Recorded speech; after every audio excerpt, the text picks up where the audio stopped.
Oke, jadi untuk hari ini kita belajar tentang ikatan dan struktur molekul. Kemarin bab 1 kita sudah belajar tentang atom sendiri ya. Jadi cuman tentang atom, teori atom. Ya, jadi untuk ikatan dan struktur molekul ini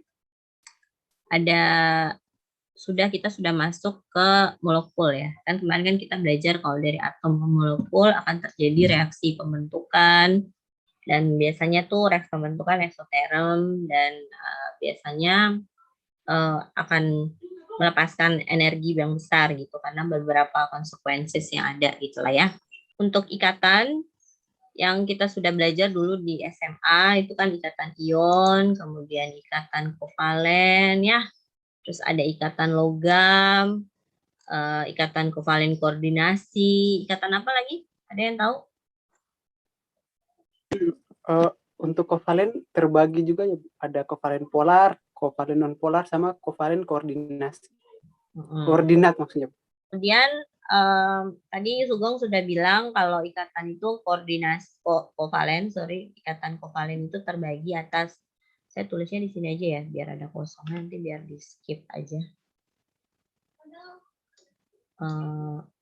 Jadi ada ikatan ion, kemudian ikatan kovalen, terus ada polar, ya polar, non polar ya kata Sugeng itu, polar sama koordinat ya, koordinat. Terus ada ikatan logam. Nah, kira-kira ada ikatan apa lagi? Molekul, Ibu. Ikatan molekul. Siapa yang jawab itu? Yasmin. Molekul. Apa lagi? Di kovalen masih ada Ibu, ada ikatan kovalen rangkap juga.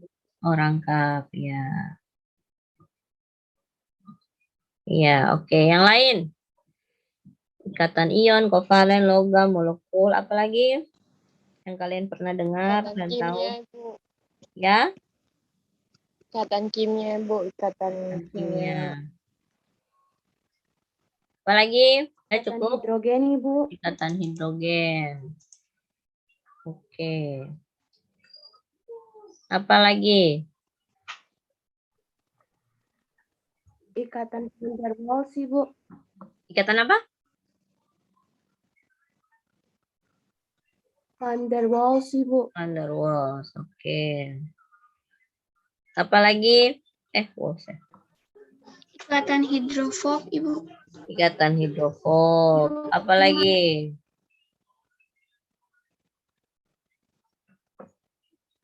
Apa lagi?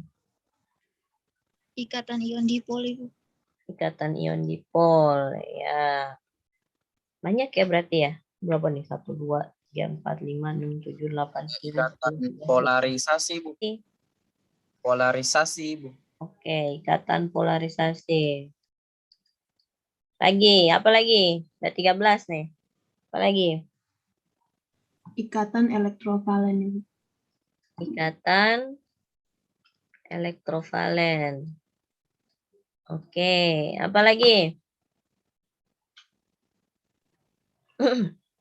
Masih di kovalen juga Bu, ada ikatan bentuk geometri molekul Bu. Geometri molekul, tapi di kovalen ya. Ya, oke, saya lanjut ya. Jadi ikatan ini semuanya ada yang memang ada yang ini ya, yang ada nama lainnya gitu. Jadi untuk ikatan ion itu namanya sama dengan ikatan elektrovalen ya. Kalau nggak salah ya, elektrovalen kalau nggak salah namanya sama. Kemudian kovalen, dia itu membentuk molekul polar dan non polar. Tapi kalau diklasifikasikan itu dia kovalen biasa dan koordinasi ya. Koordinasi artinya dia berkoordinasi memberikan elektron ke temennya gitu. Nah, kemudian ikatan kovalen ada tunggal, rangkap 2, rangkap 3 ada, tapi dia termasuk kovalen biasa saja ya. Oke, kemudian jadi saya bikin checklist aja ya pakai warna apa nih, merah ya. Jadi kok ikatan itu ada kovalen yang namanya sama ini ya, ion. Kovalennya itu kovalen biasa dan kovalen koordinasi ya. Kemudian ikatan logam. Nah, untuk ikatan molekul dan ikatan kimia, pokoknya ketika membentuk ikatan atau membentuk ikatan ataupun molekul melakukan ikatan dengan molekul lain, itu termasuk ikatan molekul. Ya, jadi dia tidak termasuk ya. Ikatan kimia tidak. Nah, bedanya ikatan ion, kovalen, logam, dan hidrogen, van der Waals, hidrophob, ion dipol, dan polarisasi. Sebenarnya polarisasi ini dia sudah termasuk dalam interaksi hidrofobik itu hidrofobik, polarisasi itu udah masuk di van der Waals ya. Tapi nantilah baru kita bahas. Jadi sebenarnya ikatan itu terbagi secara umum ya, ikatan itu terbagi dua ya. Saya tulis di sini ya. Ikatan itu terbagi dua, itu ikatan primer ya. Ikatan primer dan ikatan sekunder. Nah, bedanya primer sama sekunder apa? Ikatan primer itu dia terbentuk antara atom-atom di dalam molekul. Ya, jadi contohnya misalnya H2O gitu ya. Kan dia membentuk ikatan kovalen ya. Bukan ion gitu ya. Jadi atom O dan H berikatan membentuk molekul H2O. Itu ikatan primer. Contohnya ikatan kovalen. Nah, kalau ikatan sekunder itu ikatan yang terjadi antar molekul. Dia terjadi di luar molekul ya. Kalau ini primer di dalam molekul, sekunder di luar molekul. Jadi ikatan antara air yang satu dengan air temannya. Itu ada ikatan. Nah, ikatan antara air yang satu dengan air yang lain itu akan membentuk sifat fisik dari molekul itu. Secara bulky ya, secara jumlah besar yang kita bisa lihat secara kasat mata. Gitu. Ya. Jadi yang termasuk ikatan primer itu apa saja? Ikatan ion, ikatan kovalen koordinasi, dan ikatan logam. Jadi prinsipnya ketika atom sama atom bertemu membentuk molekul, ikatan yang terbentuk hanya 4 itu. Ikatan ion, ikatan kovalen koordinasi, dan ikatan logam. 4 ya. Nah, untuk ikatan sekunder itu terbagi 2 saja, hidrogen dan ini bukan ikatan hidrogen memang, tapi lebih ke interaksi ya, interaksi van der Waals gitu ya. Nah, ada juga nanti interaksi ion dipol, dipol, dan segala macam, tapi mereka udah dalam klasifikasi interaksi van der Waals gitu ya. Seperti itu. Jadi di pikiran kalian sekarang bahwa ketika atom membentuk molekul, ikatan yang terbentuk hanya 4, ikatan ion, kovalen koordinasi, dan logam. Serta ketika molekul dan molekul membentuk interaksi, ada 2 secara umum adalah ikatan hidrogen dan interaksi van der Waals. Kita masuk ke ikatan ion ya. Jadi ikatan ion seperti yang dulu-dulu SMA kita belajar proses serah terima ya. Jadi ada yang memberi, atom yang memberi, dan ada atom yang menerima. Intinya tuh ikatan ion tuh kayak kita itu memberi bantuan ke orang gitu ya. Kayak misalnya kita pergi ke panti asuhan gitu. Kita tergerak untuk memberikan mereka bantuan berupa uang atau berupa makanan dan segala macam. Kita memberi dari segi kita, tapi kita tidak menerima. Jadi cuman kita hubungan satu arah gitu ya. Kita memberi ke mereka, mereka yang menerima. Ya, seperti itu. Bisa ya, ngerti ya? Jadi kita memberi, uang kita misalnya 5 juta beri gitu. Habis kan dikasih ke mereka, mereka terima 5 juta. Jadi cuman hubungan yang tidak lama atau yang cuman sekedar memberi saja, tidak ada konsekuensi jangka panjang. Itulah contoh analogi ikatan ion gitu. Jadi sama contohnya kayak NaCl. Kan ya? NaCl, Na kan elektron valensinya kan 1 ya. Na itu kan kalau konfigurasinya kan berapa? 1s2, 2s2, 2 P6, 3s1. Nah, elektron valensinya kan ini. Dia memberikan satu elektron dari 3s itu ke Cl. Cl nomor atomnya 17 ya. 1s2, 2s2, 2p6, 3s2, 3p5. Nah, ini elektron valensinya 7 gitu ya. 7 kan ya. Jadi satu ini, jadi nanti kan sini ada 3 kamar nih. Nah, 2, 3, 4, 5. Nanti satu elektron dari sini masuk ke sini gitu. Jadi dia full gitu. Nah, tujuan atom bersatu dengan atom yang lain membentuk molekul tidak lain tidak bukan adalah dia ingin menuju kestabilan. Kalau Na melepaskan satu elektron, dia akan memiliki konfigurasi elektron dengan jumlah elektron 10. Kan berarti kan kalau yang stabil itu kan golongan gas mulia kan ya. Yang nomor atomnya 2, 10 ya. Jadi mereka ingin aturan oktet sama duplet itu mau kena mereka. Jadi mereka harus menstabilkan diri mereka. Nah, ketika Na membentuk ikatan dengan Cl, membentuk NaCl dalam ikatan ion, dia memberikan satu elektron, dia elektronnya menjadi 10, sedangkan Cl menerima dan menjadi 18. Jadi natrium menjadi seperti neon, Cl seperti apa tuh? Argon ya, 18 ya, kalau nggak salah. Seperti itu ya. Nah, contoh NaCl bisa digambarkan dengan seperti ini ya. Kan tadi saya sudah bikin konfigurasinya. Nah, terjadi ionisasi kan ya. Kemarin kan kita sudah belajar energi ionisasi dan afinitas. Energi ionisasi elektronnya selalu di sebelah kanan, sedangkan afinitas sebelah kiri. Jadi dia terima, ini dia memberi, ini menerima. Ya. Seperti itu. Jadinya Na jadi Na+, Cl menjadi Cl-. Jadi kalau Na berubah jadi Na+, jari-jari Na+, gimana? Semakin besar, semakin kecil? Stefanisya Saleh. Na+, Ibu. Frankie Tuhumuri.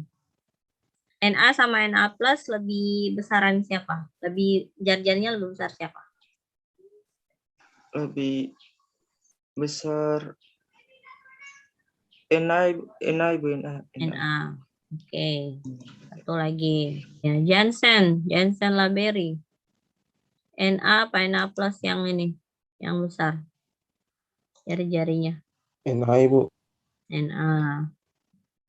Na, Ibu. Ya, oke. Oke, jadi jawaban yang benar adalah Na ya. Kemarin kan alasannya apa itu? Saya mau dengar nih. Kemarin kan Dickson. Kenapa Na lebih besar dari Na+? Iya Bu, karena jari-jari atom yang akan bertambah besar dalam periode yang satu periode. Na dan Na+ tuh satu periode kan? Pakai periode sama golongan penjelasannya. Dickson. Oke. Albert. Kenapa Na lebih besar dari Na+?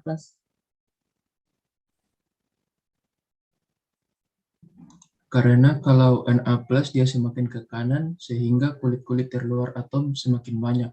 Tetapi Na netral jadi elektron dan protonnya seimbang. Emang Na sama Na+ satu golongan, satu periode? Coba jawab dulu. Na sama Na+ itu satu golongan atau satu periode? Christine Leima Heriwa. Na sama Na+ itu satu periode kah? Atau satu golongan? Tidak, Ibu. Terus hubungan antara keduanya apa? Yang mau jawab siapa? Boleh. Ibu izin menjawab, Ibu, kalau hubungannya keduanya itu satu atom, Ibu, tapi tadi jari-jarinya itu dipengaruhi oleh elektron valensinya, Ibu. Jadi Na elektron jari-jarinya itu lebih besar, Ibu. Oke, sudah mau sampai ke jawaban akhirnya. Siapa yang mau melengkapi? Ibu, saya boleh coba menjawab, Ibu? Ya, silakan Stefani. Hubungannya itu karena gaya tarik inti yang bereaksi dengan adanya penambahan elektron dari kulit keluar, Kak, Ibu. Itu lebih ke energi ionisasi sih. Ya udah, terima kasih. Saya Ibu, Ya boleh, silakan. menurut saya Na dengan Na plus itu hubungannya adalah sama-sama satu atom, tetapi Na plus itu diberi muatan positif. Diberi muatan positif. Jadi dia tambah kecil karena ada muatan gitu kan. Ya Kak Tiara? Ya, Oke, siapa lagi yang mau jawab? Saya Bu. Ya, Sugeng, coba. Oh ya, baik, saya izin menjawab Bu. Jadi kalau dari saya, hubungan antara Na sama Na plus itu sama ya, di satu golongan, satu atom. Hanya saja perbedaannya itu Na sama Na plus, saat Na dia dikasih plus atau dikasih plus, itu berarti dia kekurangan. Dia membutuhkan, dia kekurangan elektron. Tapi kalau dia minus, itu berarti dia kelebihan elektron. Jadi berbicara besar kecil, lebih besar Na Bu daripada Na plus. Itu dari saya Bu. Terima kasih. Chris Nice, coba jawab dulu. Ayo Chris Nice. Ini Bu, saya boleh menjawab Ibu? Ya, boleh. Jadi hubungan Na dan Na plus itu kan satu golongan, satu periode. Atomnya netral, melepaskan satu atom membentuk Na plus sehingga membentuk kation Ibu. Ya, lalu kenapa jadinya lebih kecil Na plusnya gitu? Karena apa yang kurang? Jari-jarinya lebih ke di Na plus. Lebih kecil kenapa? Melepaskan satu elektron Ibu. Ya, kenapa? Pas lepas tuh apa yang terjadi? Itu yang saya mau cari jawabannya. Maaf Ibu, suaranya putus. Maksudnya tadi sudah tahu Na plus lebih kecil dari Na. Kita juga sudah tahu Na plus itu dia melepaskan satu elektron. Nah, setelah melepaskan tuh apa yang terjadi sampai jadinya lebih kecil? Maksudnya gitu.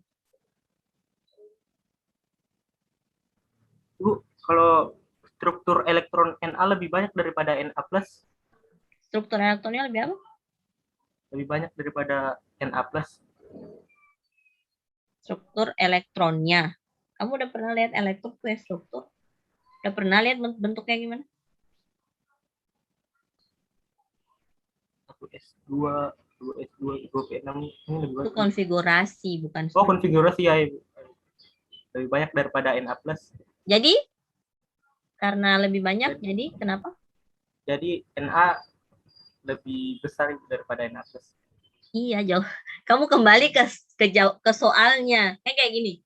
Itulah kenapa gitu. Saya selalu bilang transisi SMA ke kuliah tuh gitu. Saya tanya gini.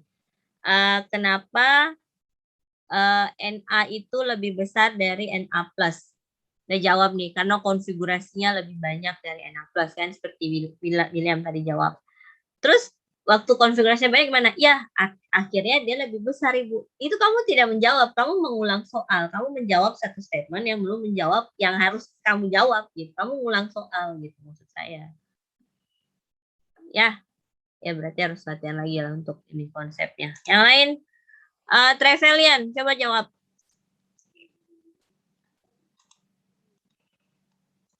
Ya, Ibu.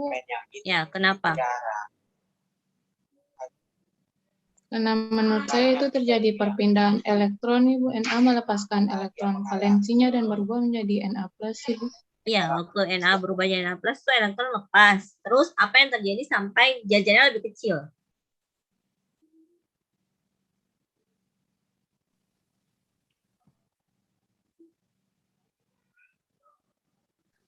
Saya Ibu, bisa jawab Ibu? Ya, silahkan Usman. Trevelian, saya mau jawab. Karena kan jarak dari inti atom ke elektron valensi semakin dekat Ibu. Iya. Terus? Jadi otomatis di sini Na lebih elektron valensinya lebih jauh daripada Na plus Ibu. Lebih jauh, ya. Berarti karena apa itu? Karena Jari-jarinya. Semua lihat ke sini. Bedanya di sini. Ini cuma sampai 2P6, ini ada 3S1 di sini. Jadi Na itu punya konfigurasi elektron lebih banyak dari Na+ pasti, karena kan Na punya satu elektron lebih dari Na+ gitu. Artinya kulitnya kan lebih banyak dari Na+. Jadi waktu Na lepas satu elektron, kulitnya hilang satu, makanya dia lebih kecil. Jadi jawabannya harus kulit atau orbital lah gitu ya. Konfigurasinya berkurang, jumlah kulitnya berkurang sehingga dia lebih kecil ya.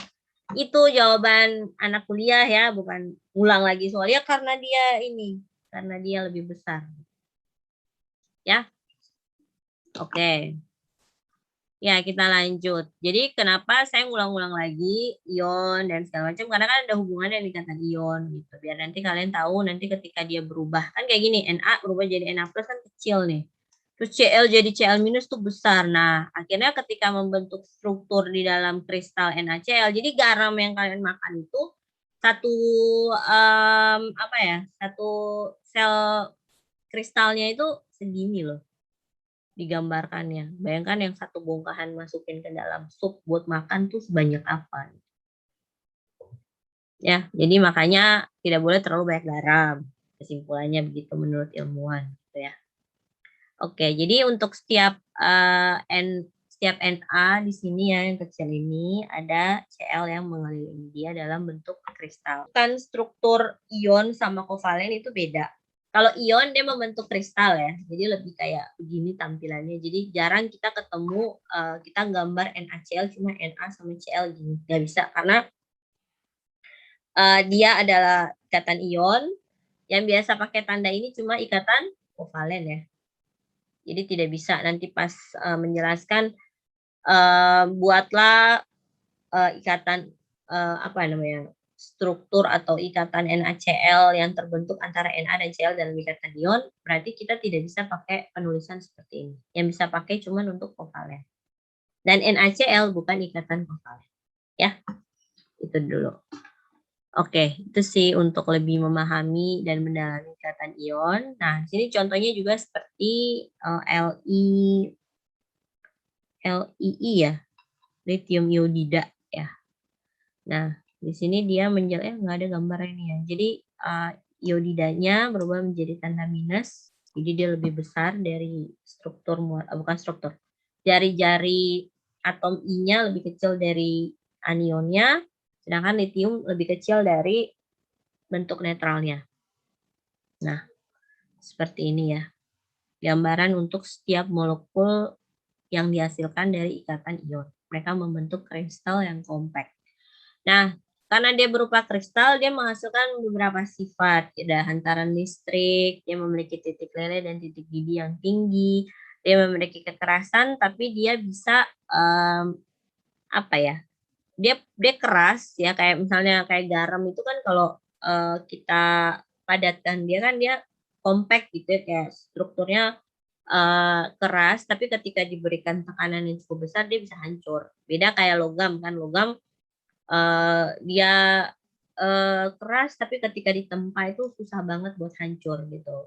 Jadi untuk hantaran listrik, kenapa senyawa ion bisa mengantarkan arus listrik ya? Karena ketika dia dilarutkan atau dia dilelehkan, maka ion-ion tersebut akan terbentuk kembali sehingga mereka bisa mengantarkan elektron. Akhirnya, maksudnya listrik terhantarkan tuh karena ada ion-ion di dalam struktur molekul itu. Ya, jadi kenapa kalau kita dulu SMA belajar kimia tuh percobaannya tuh garam dilarutkan dalam air, dimasukin elektroda, dihubungkan pakai baterai ya. Terus sama baterai satunya lagi dihubungkan ke lampu percis ya, itu yang kayak lampu lah. Lampunya nyala kan. Nah, itu karena ada ion-ion yang sudah larut dalam air, dia bergerak untuk menghasilkan arus listrik. Nah, kemudian titik leleh sama titik didihnya tinggi karena memerlukan energi yang besar untuk memisahkan ion yang terikat secara kristal seperti ini. Mau lepas yang dari sini ke sini, lepas dari sini ke sini, banyak ribetnya.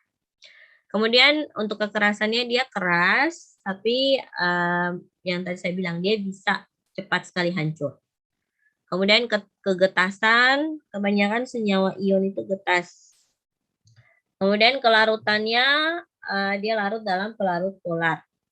Ya, jadi kayak air. Bisa kayak kita pindah ke ikatan kovalen. Nah, ini yang akan kita lebih fokus untuk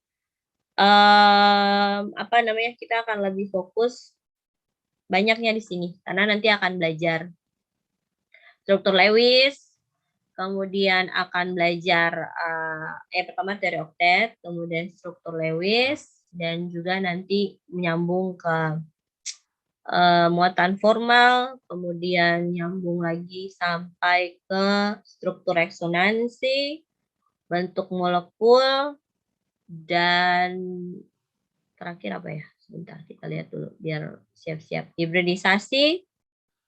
Dan yang terakhir kayaknya apa ya? Oh, ini nanti. Energi ikatan, jarak ikatan, dan sudut ikatan. Oke, jadi nanti yang paling banyak di bab 2 ini kita bahas tentang ikatan kovalen. Jadi ikatan kovalen itu terbentuk akibat pemakaian bersama, karena bahasa dulu SMA kan gitu, pemakaian bersama. Pemakaian bersama tuh artinya kayak kita makin apa ya, kayak main arisan gitu kalian. Jadi kayak misalnya arisannya 10 orang yang ngumpul duit, salah satunya dapat nanti bergilir gitu. Perharinya gitu dapatnya berapa mungkin ya. Oke. Nah, contohnya tuh banyak sekali senyawa kovalen di kehidupan sehari-hari, H2, HCl, O2, C2H6, tanah ya, C2H6 ini, kemudian HgCl2 dan seterusnya. Jadi ketika membentuk molekul seperti CH4 ini, C memberikan satu atom ke H dan H juga memberikan satu atom ke C. Jadi sama-sama ya. Jadi bahasanya pemakaian bersama elektron. NH3 juga, H2O juga ya. Nah, biasanya tuh juga ada yang tadi ya, ikatan rangkap itu. Ini kalau bukan N saja begini ya, tapi N rangkap 3 gitu ya. Kemudian O2, Cl, dan H. Ini struktur dari CO2 ya, bentuk dari CO2. Oke, kemudian sifat senyawa kovalen ini bisa dibaca itu pada suhu kamar berupa gas, cairan, dan padatan, titik didihnya dan titik lelehnya rendah karena gaya antar molekuler lemah. Ya makanya tadi saya bilang. Jadi ketika membentuk satu molekul yang bulky yang besar yang kita bisa lihat secara kasat mata. Jadi sebenarnya tuh kan kemarin saya sudah bilang kalau dalam air ini ya, ini air semua ini ternyata tuh H2O tuh mereka berikatan satu dengan yang lain. Ini ada O, ada H. Ya ada ikatan hidrogen di sini gitu. Dan mereka bukan cuma satu, ribuan bahkan jutaan molekul air dalam satu gelas yang kalian minum itu. Tapi interaksi antar molekulnya tuh lemah, makanya mereka titik leleh dan titik didihnya tuh juga rendah. Jadi dikasih panas sedikit ikatannya bisa putus antara satu H dengan H yang lain.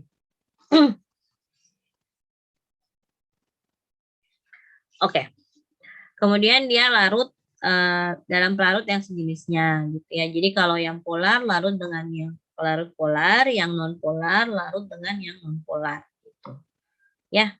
Jadi like dissolve like. Jadi dia akan melarut dalam larutan yang sejenis dengan dia kan. Dan sama kayak kita kalau kita sefrekuensi dengan teman kita lebih suka duduk sama teman itu. Kalau teman yang nggak nyambung kan kita nggak suka ya. Sama lah sama molekul ya. Jadi kalau tidak nyambung kita nggak mungkin duduk dan cerita lama berjam-jam dengan orang tersebut gitu. Kemudian padatannya itu leburan dan larutannya itu tidak bisa menghasilkan arus listrik. Kenapa? Karena dia tidak menghasilkan ion. Dia paling hanya dipol saja. Oke, kemudian ada istilah kovalen koordinasi. Di sini tulis koordinat ya, tapi saya lebih mau bahasanya koordinasi lah ya. Karena lebih gampang dipahami. Kalau koordinasi artinya ada yang berkoordinasi untuk memberikan elektron ke orang lain.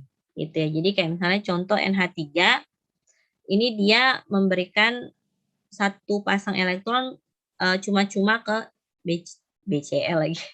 BCl3 gitu ya. Jadi dia berkoordinasi untuk memberikannya sehingga mereka membentuk molekul NH3BCl3. Ya. Oke. Nanti dibaca saja.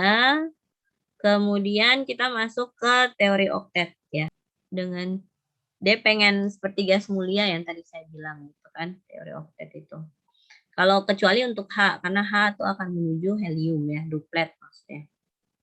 Ya. Kalau H ke helium itu dia membentuk H2 itu duplet ya. Kalau ini oktet seperti itu. Dia ingin seperti gas mulia yang sudah stabil.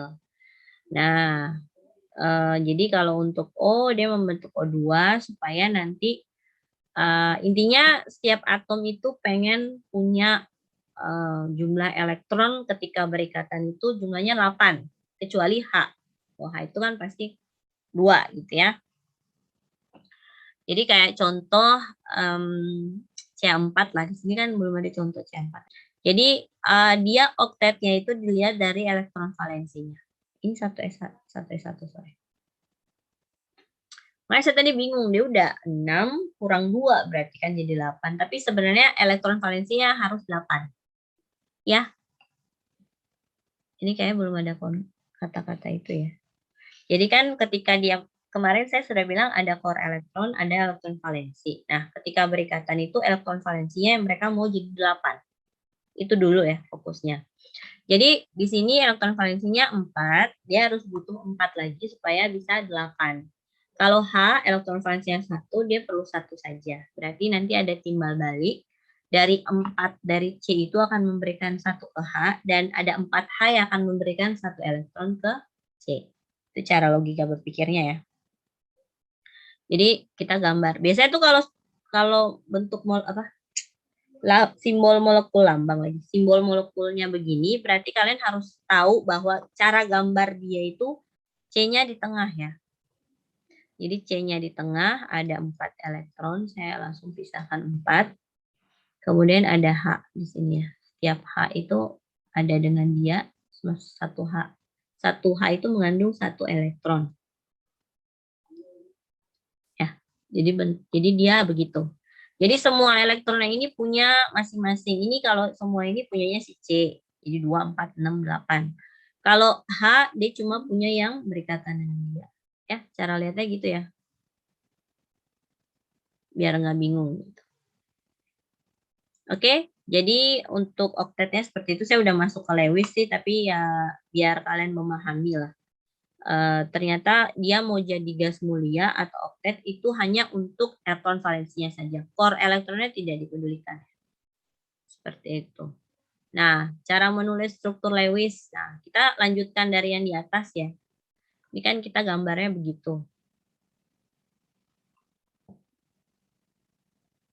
Nah, struktur Lewisnya seperti itu. Jadi, biasanya kalau saya belajar dari SMA itu, setiap atom dibedakan antara cross atau dot gitu ya. Jadi kalau atom yang satunya lagi udah cross, atom yang sebelahnya harus dot gitu. Jadi biar bisa beda antara ini punyanya siapa dan ini punya siapa. Tapi pada dasarnya dihitung sama rata aja gitu. Jadi kalau totalnya 8 ya 8 gitu.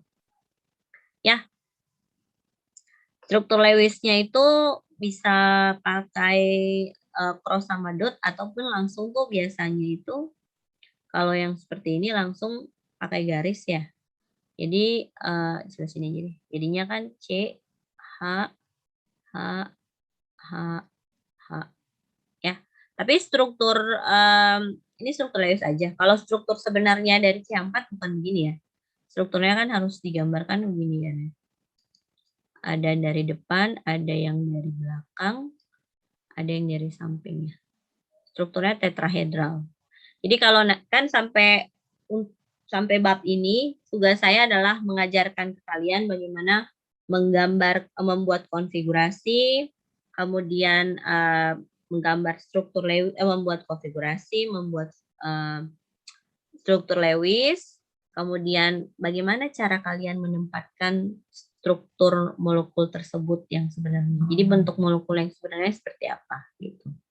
Jadi kalau saya nanya struktur Lewis sampai sini udah benar. Tapi kalau saya tanya struktur atau bentuk molekul yang sebenarnya dari C4, jawabannya harus ini. Ya. Tidak bisa yang ini. Saya kasih salah. Karena ini cuma struktur Lewis. Ya, kan sama kayak H2O, kalian mau gambar, Ibu kayaknya gambarnya ini, iya, benar untuk struktur Lewis.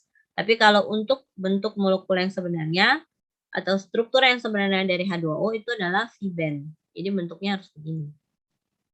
Kalau bikin begini, kalau misalnya saya nanya, buatlah atau gambarkan struktur molekul dari H2O. Berarti kalian harus menggambarkannya seperti yang ini.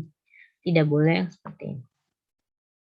Ya, seperti itu. Oke, ini kayaknya tidak perlu terlalu dibahas lagi. Yang penting kalian tahu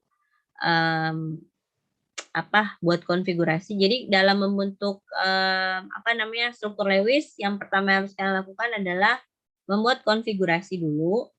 Setelah buat konfigurasi, tempatkan jumlah elektron valensinya di sebentar. Pertama bikin konfigurasi dulu dari setiap atom. Kedua, kalian tentukan elektron valensinya. Setelah elektron valensinya ada, kalian tempatkan dia per atom. Jadi bedakan, misalnya kan tadi C saya bikin cross, sedangkan H saya kasih dot gitu ya. Itu tempatkan dia di molekul yang mau kalian gambar, kemudian kalian gambar struktur Lewisnya. Setelah gambar struktur Lewis, baru kalian menentukan dia ini bentuk molekul apa gitu. Ya. Nah, ada lagi penyimpangan dari aturan oktet. Jadi kayak contoh molekulnya ya, saya langsung kasih contoh molekulnya itu kayak PCl5, SF6 gitu ya. Jadi si S itu punya elektron valensi lebih dari 8. Jadi ini ada berapa nih? 2, 4, 6, 8, 10, 12. S itu 12. P di sini 10 gitu. Terus nanti kalian bilang, terus gimana cara bikinnya? Tetap aja gitu. Gambar struktur Lewisnya kayak gitu. Jadi kalau udah masuk ke struktur PCl6, SF6, PCl5, SF6, SF4, kemudian XEF4 dan segala macam yang menyimpang dari teori oktet, berarti kalian gambar seperti yang kalian tahu aja. Jadi kayak misalkan SF6. S itu nomor atomnya berapa? Ada yang bisa bantu saya? S itu nomor atomnya 16 ya? F9. Ada yang tahu? S16 Ibu. 16 kan? Oke. Ini 1S2, 2S2, 2P6, 3S2, 3P, berapa itu? 4 ya. Kalau F 1S2, 2S2, 2P5 gitu ya. Elektron valensi S berapa?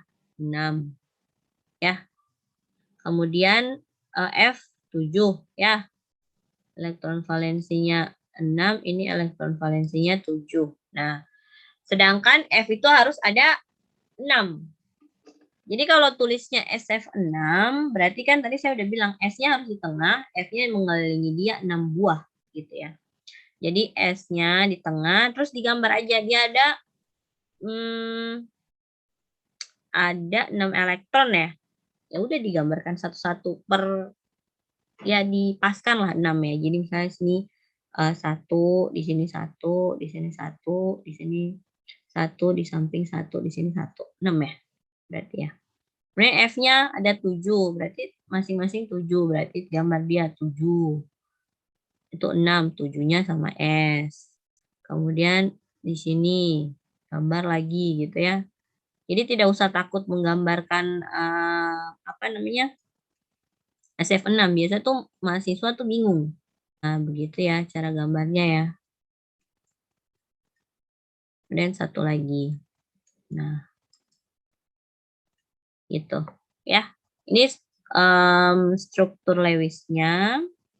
Nanti kalau bentuk garisnya kan tinggal F-nya ada 6 buah gitu ya.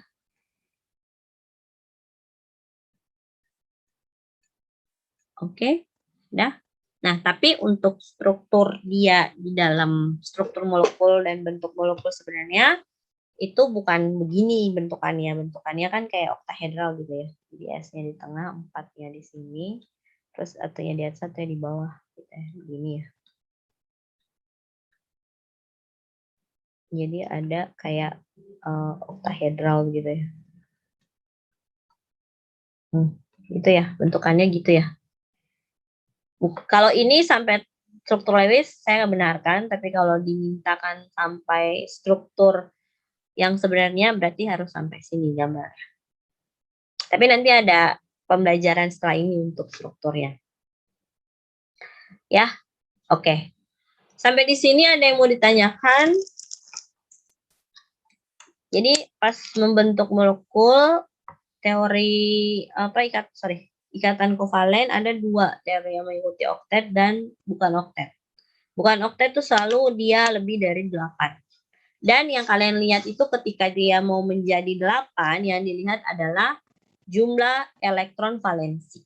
Tidak usah lihat core elektronnya, kita hanya lihat elektron keluarnya saja. Ya. Jadi langkah-langkahnya pertama buat konfigurasi elektron untuk masing-masing atom dalam molekul itu. Langkah keduanya adalah kalian menentukan elektron valensi, bikin konfigurasi, kemudian tentukan elektron valensi masing-masing atom, terus gambarkan dia per atom, gitu. Jumlahnya sesuai jumlah elektron yang valensi tadi. Nah, setelah itu baru kalian dudukan dia di molekul seperti struktur Lewis.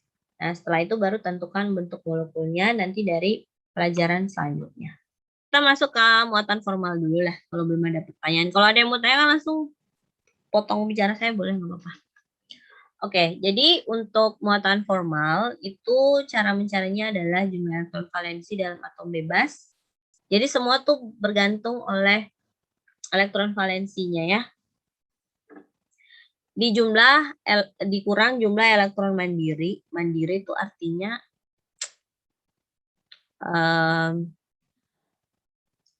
apa ya? Yang tidak berikatan. Ya, yang tidak berikatan. Kan ada elektron yang berikatan sama yang tidak berikatan. Misalnya kayak contoh yang ini, yang saya gambar ini nih, SF6. Kan S semua dia pakai untuk berikatan ya. Tapi kan F yang tidak berikatan ada berapa? Ada 6 kan ya, ada 2, 4, 6 yang tidak ikut berikatan. Kalau F kan di sini dia cuma menyumbangkan 1 elektron ke S, terus dapat 8 karena dia punya 7 begitu kan ya. Tapi kalau S itu kan dia punya ada 6 dan dia dikasih 6 lagi. Jadi 12 gitu maksudnya. Jadi mandiri di sini tuh bukan mandi sendiri, tapi yang tidak berikatan, yang tidak ikut dalam ikatan itu. Sedangkan kalau setengah jumlah elektron ikatan ya jumlah elektron yang berikatan. Jadi sini saya ganti jangan mandiri ya, nanti kalian pikirnya apa gitu. Yang tidak berikatan ya. Yang tidak berikatan. Oke. Saya langsung contoh aja ya biar langsung paham cara menghitung muatan formalnya. Tapi langkah dari awalnya itu memang kita harus dari awal. Jadi misalnya kita mau menentukan muatan formal dari H2O dulu ya. Sini kayak contoh di sini ya. Ya. Berarti langkah awal itu kita harus tetap membuat konfigurasi elektron ya. Konfigurasi elektron. Jadi kalau H2O berarti kan ada H sama O ya. O8 H1 berarti 1S2, 2S2, 2P, 4. Kemudian ini 1S1 ya. Konfigurasinya sudah. Terus saya bikin di ini aja deh ya, di whiteboard biar besar tulisannya. Oke, jadi contohnya itu H2O ya. Kita H2O dulu yang gampang. Langkah pertamanya adalah buat konfigurasi elektron. Konfigurasi elektron dari tiap komponennya. Situ komponennya ada berapa? H2O tuh ada berapa atom di situ? Ada berapa? Ya, apa sama apa? O sama H. Ya, 8, 1 ya. Oke, kita bikin konfigurasinya 1S2, 2S2, 2P, 4. Kalau ini 1S1 ya. Nah, kemudian setelah buat konfigurasi elektron, tentukan elektron valensinya dulu. Kalau O, elektron valensinya berapa ini? 6. 2. 6. 2 tambah 4, 6. Ya. Oke, jadi elektron valensi O6, elektron valensi H1. Kemudian, tadi persamaannya apa tadi lupa deh saya. Jumlah elektron valensi dalam atom bebas dikurang jumlah elektron ikatan yang tidak berikatan dikurang setengah jumlah elektron ikatan. Berarti, mana tadi itu? Whiteboard-nya saya. Nah, berarti kita harus gambar struktur Lewis dulu. Jadi setelah konfigurasi elektron, kemudian yang kedua saya langsung saya tentukan elektron valensi ya. Kemudian yang ketiga itu kita harus membuat struktur Lewisnya. Struktur Lewis ya. Lewis caranya gimana ya? Karena H ada 2, O-nya 1. Jumlah yang lebih sedikit tuh pasti posisinya di tengah. Kita buat struktur Lewis. Ingat jumlah atom yang lebih kecil selalu di tengah. Tidak selalu sih tapi ya. Jadi O di tengah ada 6 berarti digambar dong. O ini saya kasih cross ya. Terus saya kasih begini. 6 ya. 4, 5, 6. Kemudian si H-nya cuma punya 1 ya. Saya taruh di salah satu yang tidak ada yang jomblo lah, yang tidak ada pasangannya gitu. Oke, struktur Lewisnya sekian, atau juga bisa digambarkan seperti begini ya. Kalau yang tidak berikatan tetap digambar elektronnya, biar kita tahu itu dia tidak berikatan. Ya, oke. Setelah itu, setelah membuat struktur Lewis, kita hitung muatan formalnya. Pastikan bahwa struktur Lewisnya sudah benar sesuai dengan jumlah aturan oktet maupun keberadaan dia sebagai molekul yang kita ketahui gitu lah ya. Kemudian kita menghitung muatan formalnya. Oke, muatan formal itu didapat dari jumlah elektron valensi dikurang dengan jumlah elektron yang tidak berpasangan. Tidak berikatan, berikatan, dan dikurang setengah dari elektron yang berikatan. Ya. Jadi elektron valensi. Jadi ya saya lupa lagi tadi bilang. Muatan formal itu kan muatan total dalam satu molekul. Tapi dia harus dihitung per atom. Jadi kita harus menentukan muatan formal per atom dulu kali ya. Per atom. Nah, kita mulai dengan atom O. Kita mulai dengan atom O dulu. Untuk atom O itu elektron valensinya berapa? Atom O? 6. Ibu. Nah, kemudian yang tidak berikatan dalam H2O itu ada? Yang tidak berikatan ada berapa? Ada? 2, Ibu. Ada 2. 4. Ya, kenapa saya selalu bilang gambarkan dia ulang biar kelihatan yang tidak berikatan. Yang jadi ikut ikatan cuma yang nanti waktu ada garis sama H aja nih. Yang tidak berikatan yang ini ya. Jadi ada berapa? Ada 4 ya. 4. Kemudian 4, Bu. Setengah dari yang berikatan. Yang berikatan ada berapa? 2, 4. Bukan 2, 4. Jadi ketika dia sudah berikatan ya, berarti setengah dari 4. No, setengah dari 4. Jadi jumlah elektron yang berikatan. Jadi keseluruhan elektron yang sudah berikatan dalam molekul itu gitu. Jadi dihitungnya 2 sama 2 lagi 4 gitu. Jadi 6 dikurang 4, setengah dari 4. Setengah dari 4. 2, Ibu. Jadi 6 kurang 6 sama 2, 0. Ya, ini 0 ya buat 0. Oke, kemudian kemudian kita akan mencari untuk atom hidrogen. Untuk atom H sama perhitungannya, tapi pasti jumlahnya beda ya. Jadi kita mulai untuk elektron valensinya berapa? Elektron valensi H 1, berarti 1 dikurang yang berikatan, yang tidak berikatan. Yang tidak berikatan 0. Tidak ada nol bebasnya. Nah, kemudian dikurangi setengah elektron yang berikatan. Jumlah elektron yang berikatan di H berapa? 2. 4. No. Ibu. Tadi 4 itu karena O-nya itu sebelum kalian ini kita samain versi dulu. Tadi O-nya itu 4. Kenapa? Karena dia berikatan dengan H di sebelah kanan sama sebelah kiri ini. Ya. Tapi kalau H, kita lihat si H-nya aja. Berarti jumlahnya berapa? Tiap H punya berapa? Satu, Ibu. Dua, Ibu. Satu dari mana? Dua.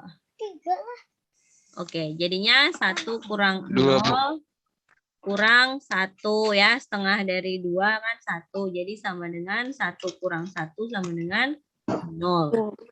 0. Ya. 0 ya. Nah, jadi muatan formal molekulnya itu, ini belum selesai ya. Jadi muatan formal molekul H2O-nya bagaimana? Berarti sama dengan muatan formal, saya langsung MF aja, MF itu muatan formal ya. Muatan formal O ditambah 2 kali muatan formal H. Kenapa 2? Karena hanya ada 2. Kan ya? Jadi sama dengan muatan formal O itu tadi 0. 0 ditambah 2 kali 0 berarti 0 tambah 0 sama dengan 0. Berarti muatan formal dari molekul H2O adalah 0. Dapatnya dari mana? Karena muatan formal O itu 0, hanya juga 0. Ya, bisa ya. Oke, saya langsung mau bikin yang H3O+, biar ada perbedaan antara H2O sama H3O+. Ya. Kalau H3O+ sih kita akan lihat bahwa ternyata muatan formal dari molekulnya kan pasti totalnya harus +1 ya. Tapi kita tidak tahu yang menyumbangkan plus itu tuh dari O apa H gitu. Kita bikin dulu konfigurasinya lagi. O itu 8, H-nya itu 1 ya. 1s2, 2s2, 2p4. Kemudian 1s1, elektron valensinya 6. Ini elektron valensinya 1 ya. Kemudian kita menggambarkan mereka dalam molekulnya. Jadi O-nya di sini hanya saya taruh gini ya. Ya. Nah, di sini ada O-nya itu 6. Berarti 2, ini 1, ini 1, udah berapa? 4 ya. Kemudian saya taruh 2 ini. Ya, terus ada 1 dot di sini. Artinya apa? Bahwa si H ini tidak membawa apa-apa di dalam molekul ini. Jadi si O memberikan dia kovalen, jadi kayak seperti kovalen dan kovalen koordinasi ya. Karena si O ini memberikan full 2 elektron ke H. Si H-nya tinggal terima aja, gitu ya. Jadi cara gambarnya tuh gini. O, H, ini ada tanda panah ke atas ya. Kemudian H, dan ada sepasang elektron bebas. Ya, gitu ya. Nah, karena ada 2 jenis ikatan, satunya yang tidak pakai tanda panah dan satunya pakai tanda panah, berarti saya akan memberikan indeks pembeda. Ya, jadi misalnya ini A, ini B, ini C, gitu ya. Ya. Biar ada pembeda antara ikatan yang dari H yang A dengan H yang BC itu beda. Maksudnya gitu. Pasti muatan formalnya beda. Pasti. Oke. Selanjutnya kita menghitung muatan formalnya ya. Muatan formal per atom. Ya. Muatan formal per atom. Jadi untuk atom O, itu muatan formalnya bagaimana? Ada berapa elektron valensinya? Tetap 6. Ya. Jadi MF-nya sama dengan 6. Dikurang yang tidak berikatan ada berapa? Hanya 2 ya. Berarti 2. Kemudian dikurangi jumlah yang berikatan. Setengah dari yang berikatan. Setengah dari 1, 2, 3. Kali 2, 6. 3. Jadi 6 dikurang 2 dikurang setengah dari 6, 3. Jadi sama dengan 6 dikurang 5 sama dengan plus 1. 1 Ibu. Ya. Plus plus 1. Kemudian saya mau cari untuk HA ya. HA. Muatan formalnya sama dengan elektron valensi H tetap 1 ya. Tetap 1 di mana-mana H elektron valensinya 1. Kemudian yang tidak berikatan 0. Kemudian yang berikatan ada. Tetap sekalipun dia diberikan tapi dianggap dia punya juga. Berarti 2. Jadi sama dengan 1 dikurang 1, 0. Ya. Berarti yang HA sama HB juga sama ya. HB sama dengan HC sama dengan muatan formalnya itu 1 dikurang 0 dikurang setengah dari 2.